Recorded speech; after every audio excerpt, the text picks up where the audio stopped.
Hello friends, study with शिखर पर आपका स्वागत है। और आज की इस वीडियो में हम देखने वाले हैं 40 महत्वपूर्ण हिंदी के प्रश्न। तो वीडियो को लास्ट तक ज़रूर देखिएगा और कितने क्वेश्चन आपके सही होते हैं कमेंट करके ज़रूर बताइए। तो दोस्तों, पहला क्वेश्चन है यहाँ पर, मुख्य क्रिया के अर्थ को स्पष्ट करने वाली क्रिया को क्या कहते हैं? प्रेरणार्थक क्रिया, सहायक क्रिया, नामबोधक क्रिया या नाम धातु क्रिया। तो इसका राइट आंसर हो जाएगा यहाँ पर ऑप्शन नंबर बी, सहायक क्रिया। सहायक क्रिया आपकी मुख्य क्रिया के अर्थ को स्पष्ट करने वाली क्रिया को कहते हैं। तो ऑप्शन नंबर बी बिल्कुल सही हो जाएगा। तो जैसे आपका यहाँ पर हो जाएगा, मैं बाजार जाता हूँ। मैं बाजार जाता हूँ, बाजार जाता हूँ। तो हूँ यहाँ पर जो है ये सहायक क्रिया हो जाएगी और मुख्य क्रिया हो जाएगा आपका जाना। जाना मुख्य क्रिया और हूँ सहायक क्रिया। तो ये आपकी सहायक क्रिया हो जाएगी। और प्रेरणार्थक क्रिया जैसे पीना से पिलाना, पीना से पिलाना, और रोना से रुलाना या रुलवाना। तो ये आपके प्रेरणार्थक क्रिया हो जाएंगी। और नामबोधक क्रिया जैसे आपको पीछे से लगाना होगा लाठी मारना, तो मारना, दुखी होना। तो ऐसे आपके ये नामबोधक क्रिया होती है। अगला क्वेश्चन है, निम्नलिखित में से कौन से शब्द में अभी उपसर्ग नहीं है? अभी उपसर्ग नहीं है, अभिमान, अभ्यागत, अधिपति या अभिभावक। तो इसका राइट आंसर हो जाएगा अधिपति में अभी उपसर्ग नहीं है। अगला क्वेश्चन है, निम्नलिखित में से किस अपभ्रंश से सिंधी भाषा का उद्भव माना जाता है? तो ये माना जाता है ब्राह्मण। ऑप्शन नंबर डी बिल्कुल सही हो जाएगा। अगला क्वेश्चन है, सरकारी अथवा प्रशासकीय कामकाज में किसी प्रकार की गड़बड़ी को सार्वजनिक करना क्या कहलाता है? न्यायालय पत्रकारिता, वॉचडॉग पत्रकारिता, पीत पत्रकारिता या फिर संसदीय पत्रकारिता। तो इसका राइट आंसर हो जाएगा वॉचडॉग पत्रकारिता। मोस्ट इम्पोर्टेंट क्वेश्चन है, सरकारी अथवा प्रशासकीय कामकाज में किसी प्रकार की गड़बड़ी को सार्वजनिक करना, एक तरह से नज़र रखने का काम करते हैं वॉचडॉग पत्रिका। अगला क्वेश्चन है, शिक्षक का बहुवचन क्या है? शिक्षक का बहुवचन क्या है? शिक्षकगण, शिक्षिका, उपरोक्त दोनों या कोई नहीं। तो इसका राइट आंसर हो जाएगा शिक्षकगण। यहाँ पर शिक्षक का बहुवचन हो जाएगा। अगला क्वेश्चन है, अलंकार। अलंकार में किस उपसर्ग का प्रयोग है? अलंकार में किस उपसर्ग का प्रयोग है? तो इसका राइट आंसर हो जाएगा अलम। ऑप्शन नंबर डी बिल्कुल सही हो जाएगा, अलम। अगला क्वेश्चन, भौरा का पर्यायवाची शब्द है। भौरा का पर्यायवाची शब्द है सीलीमुख, केकी, सारंग या पादप। तो भौरा का जो पर्यायवाची शब्द है वो हो जाएगा आपका सीलीमुख। ऑप्शन नंबर ए बिल्कुल सही हो जाएगा, सीलीमुख। बढ़ेंगे नेक्स्ट क्वेश्चन की तरफ। जो सज्जन होता है उसके सभी लोग आदर करते हैं। जो सज्जन होता है उसको सभी लोग आदर करते हैं। किस प्रकार का वाक्य है? सरल वाक्य, मिश्र वाक्य, संयुक्त वाक्य या उपवाक्य। तो इसका राइट आंसर हो जाएगा मिश्र वाक्य। ऑप्शन नंबर बी बिल्कुल सही हो जाएगा। जो सज्जन होता है उसके सभी लोग इज्जत आदर करते हैं। अगला क्वेश्चन, निम्न में से स्त्रीलिंग शब्द कौन सा है? व्याख्या, संस्मरण, साहित्य या इनमें से कोई नहीं। तो व्याख्या आपका राइट आंसर हो जाएगा, ये एक स्त्रीलिंग शब्द है। Option number A. संस्मरण, साहित्य ये आपके पुल्लिंग शब्द हो जाएंगे और व्याख्या एक स्त्रीलिंग शब्द है। अगला क्वेश्चन है, निम्नलिखित तत्सम तद्भव में सुमेलित नहीं है। कर्ण, कान, जम्बू, जामुन, अट्टालिका, अटारी या नारिकेल, नारियल। तो इसका राइट आंसर हो जाएगा अट्टालिका, अटारी। तो ये सुमेलित नहीं है। अगला क्वेश्चन, वह आया हो वाक्य की पहचान करें। तत्कालिक वर्तमान, पूर्ण वर्तमान, संदिग्ध वर्तमान या संभाव्य वर्तमान। तो इसका राइट आंसर हो जाएगा संभाव्य वर्तमान। वह आया हो, ये इसमें आपके संभाव्य वर्तमान का बोध हो रहा है। तो आपका राइट आंसर हो जाएगा ऑप्शन नंबर डी। और दोस्तों वर्तमान काल क्या होता है? तो ये होता है आपका क्रिया के जिस रूप से कार्य का वर्तमान समय में होना पाया जाए, ये आपका वर्तमान काल होता है। और वर्तमान काल के जो भेद होते हैं वो होते हैं आपके 5 भेद। 5 भेद होते हैं वर्तमान काल के, और भूतकाल के 6 भेद होते हैं, तो याद रखिएगा। और भविष्य काल के 3 भेद होते हैं। और रूप के आधार पर काल 3 प्रकार के होते हैं, वर्तमान, भूत और भविष्य। और क्रिया के जिस रूप से उसके होने के समय का बोध हो उसे काल कहते हैं। अगला क्वेश्चन है, चेहरे पर हवाइयाँ उड़ना का अर्थ है। चेहरे पर हवाइयाँ उड़ने का अर्थ है तेजी से चलना, घबरा जाना, अनुभवहीन व्यक्ति या क्रोधित होना। तो इसका राइट आंसर हो जाएगा ऑप्शन नंबर बी, घबरा जाना। अगला क्वेश्चन है, संधि शब्द का सही विलोम है। संधि शब्द का सही विलोम है विग्रह, सृष्टि, जोड़ या धन। इसका राइट आंसर हो जाएगा विग्रह, ऑप्शन नंबर ए। अगला क्वेश्चन, विश्व हिंदी सचिवालय का मुख्यालय कहाँ है? विश्व हिंदी सचिवालय का मुख्यालय कहाँ है? तो इसका राइट आंसर हो जाएगा मॉरिशस में, ऑप्शन नंबर डी। अगला क्वेश्चन, अध्यापक ने कक्षा में गणित की परीक्षा ली। वाक्य है भाववाच्य, कृतवाच्य, क्रमवाच्य या इनमें से कोई नहीं। तो इसका राइट आंसर हो जाएगा ऑप्शन नंबर बी, कृतवाच्य। कृतवाच्य, अध्यापक ने गणित की परीक्षा ली। अध्यापक ने कक्षा में गणित की परीक्षा ली, तो यहाँ पर एक कृतवाच्य है। अगला क्वेश्चन है, प्रश्न का सही वर्ण विच्छेद है। तो इसका राइट आंसर हो जाएगा ऑप्शन नंबर ए, प यहाँ पर हलंत होगा, और र में भी हलंत होगा, और अ तो इसमें ये पूरा होता है। और सौ में आपका यहाँ पर हलंत होगा, और न में भी हलंत होगा, और अ यहाँ पर सही है। अगला क्वेश्चन है, पत्र शब्द का अनेकार्थक शब्द समूह है। तो यहाँ पर अनेकारक नहीं, अनेकार्थक यहाँ पर होगा, तो अनेकार्थक शब्द समूह सही है। तो इसका राइट आंसर हो जाएगा ऑप्शन नंबर सी, पत्ता, चिट्ठी, पंख। ऑप्शन नंबर सी बिल्कुल सही हो जाएगा। अगला क्वेश्चन है, ग्रम शब्द निम्न में से किस भाषा से हिंदी में आया है? फारसी, अंग्रेजी, संस्कृत या अरबी। तो फारसी आपका राइट आंसर हो जाएगा, गरम शब्द।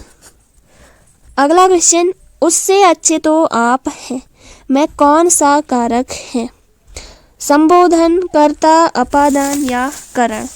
तो इसका राइट आंसर हो जाएगा यहाँ पर अपादान। उससे अच्छे तो आप हैं, तो यहाँ पर तुलना हो रही है, तो अपादान आपका राइट आंसर हो जाएगा।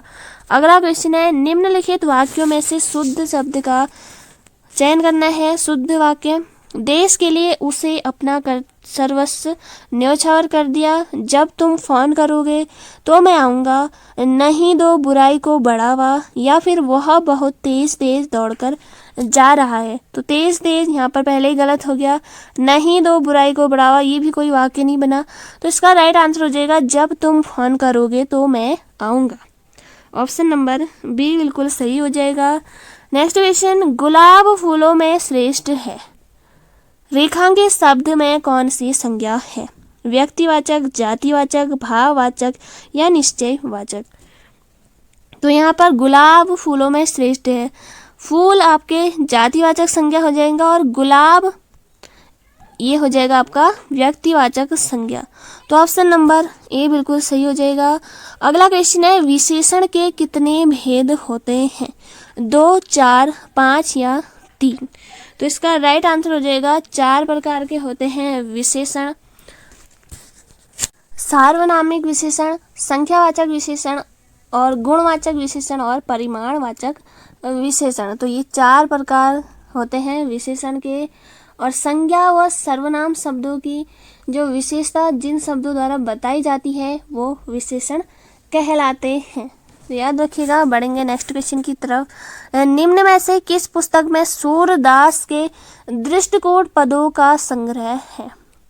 नल दमयंती ये भी सूरदास की रचना है। सूर सागर, सूर श्रावरी और साहित्य लहरी ये सूरदास की ही रचना है। तो इसका राइट आंसर हो जाएगा ऑप्शन नंबर डी, साहित्य लहरी। तो दृष्टिकूट पदों का संग्रह है साहित्य लहरी। तो ऑप्शन नंबर डी बिल्कुल सही हो जाएगा। नेक्स्ट क्वेश्चन, तद्धित का संधि विच्छेद क्या है? उत्हित, तद योग हित या तद योग हित, तम योग हित। तो तत् योग हित, ऑप्शन नंबर सी बिल्कुल सही हो जाएगा। अगला क्वेश्चन, बिन घनश्याम धाम धाम ब्रज मंडल में उधो नित बसाती बहार बस्सा की है। उपयुक्त अलंकार बताना है यहाँ पर। रूपक, श्लेष, उत्प्रेक्षा या उपमा। तो श्लेष अलंकार यहाँ पर होगा बिन घनश्याम धाम धाम ब्रज मंडल में उधो नित बसाती बहार बस्सा की। अगला क्वेश्चन है, दांत और जीभ के स्पर्श से बोले जाने वाले वर्ण को क्या कहते हैं? दंतोष्ठ, मूर्धन्य, कंठ या दंत्य।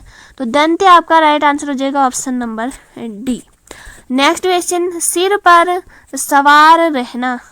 सिर पर सवार रहना मुहावरे का अर्थ है भाग जाना, पीछे पड़ना, मारने पर उतारू होना, गुस्सा सर पर न होना।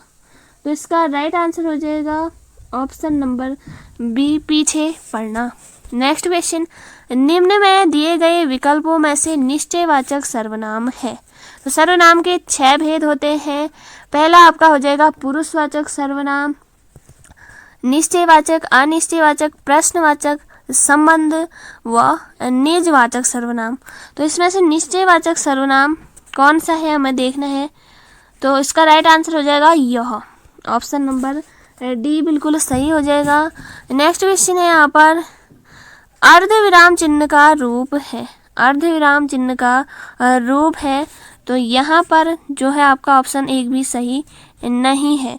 तो यहाँ पर ये होना चाहिए बिंदु। तो इस हिसाब से अगर हम यहाँ पर बिंदु लगाएंगे तो ऐसा आपका होता है अर्धविराम। तो ये आपका राइट आंसर हो जाएगा ऑप्शन नंबर इनमें से कोई नहीं। अगला क्वेश्चन है, नए पत्ते के रचनाकार हैं सुमित्रा नंदन पंत, मुक्तिबोध, सूर्यकांत त्रिपाठी निराला या माखनलाल चतुर्वेदी। तो इसका राइट आंसर हो जाएगा option number C, Suryakant Tripathi Nirala नए पत्ते के रचनाकार। 1899 में इनका जन्म हुआ था और राम सहाय त्रिपाठी इनके पिता का नाम है। और इनकी अन्य रचनाएं हैं जैसे बादल राग, सरोज स्मृति इनकी रचना है, सुकुल की बीबी इनकी रचना है, चयन व संग्रह, चाबुक तो इन्हीं की ये संग्रह है। और इसी के अलावा इरावती, चोटी की पकड़, काले कारनामे ये भी सूर्यकांत त्रिपाठी की रचना है। और मुक्ति विद्ध से भी एक क्वेश्चन पूछा गया था हाल ही में, विपात्र उपन्यास किसका है? तो गजानन माधव मुक्तिबोध।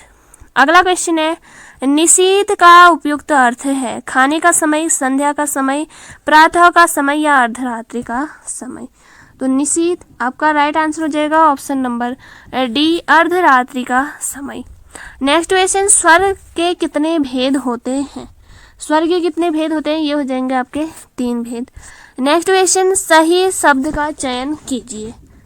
अभीष्ट, अनिष्ट, हाथी या पानी। पानी में बड़ी नी, हाथी में भी बड़ी नी, और यहाँ पर अभीष्ट भी यहाँ पर गलत है।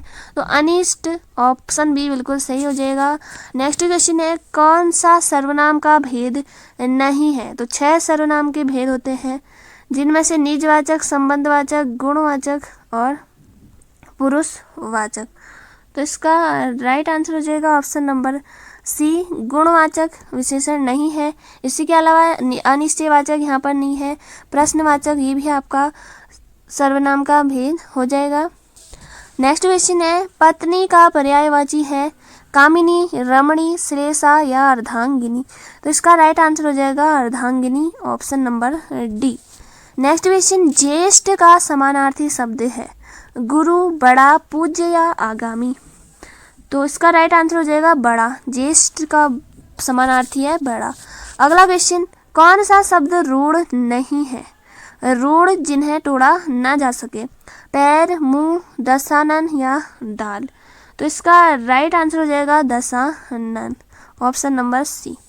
अगला क्वेश्चन है, किसी कार्य का करने या होने का बोध कराने वाले शब्द कहलाते हैं? संज्ञा, काल, क्रिया या कर्म।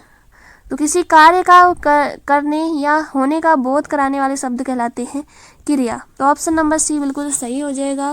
नेक्स्ट क्वेश्चन है, तुमने सुंदर घड़ी पहन रखी है, वाक्य में गुणवाचक विशेषण शब्द है। पहन, घड़ी, रखी या सुंदर। तो सुंदर आपका राइट आंसर हो जाएगा। अगला क्वेश्चन, निम्न में से कौन सा शब्द निशीथ का पर्यायवाची है? तो यहाँ पर निशीय नहीं, निशीथ का पर्यायवाची नहीं है। तो रात्रि, निशा, रजनी या फिर तम। रात्रि, निशा और रजनी ये आपके निशीथ के पर्यायवाची हैं, और तम ये आपका सही हो जाएगा, ये नहीं है। तो दोस्तों ये थे आज के इम्पोर्टेंट क्वेश्चन। तो कितने क्वेश्चन आपके सही हुए हैं कमेंट करके ज़रूर बताइए, और अगर आप चैनल पर नए हैं तो चैनल को जरूर सब्सक्राइब करिए, बेल आइकन को रखिए ताकि आने वाले वीडियो का नोटिफिकेशन आपको सबसे पहले मिले। साथ ही वीडियो को लाइक, दोस्तों के साथ शेयर जरूर करें ताकि वो भी अपनी तैयारी अच्छे से कर सके। तो मिलेंगे नेक्स्ट वीडियो में। जय हिंद, जय भारत।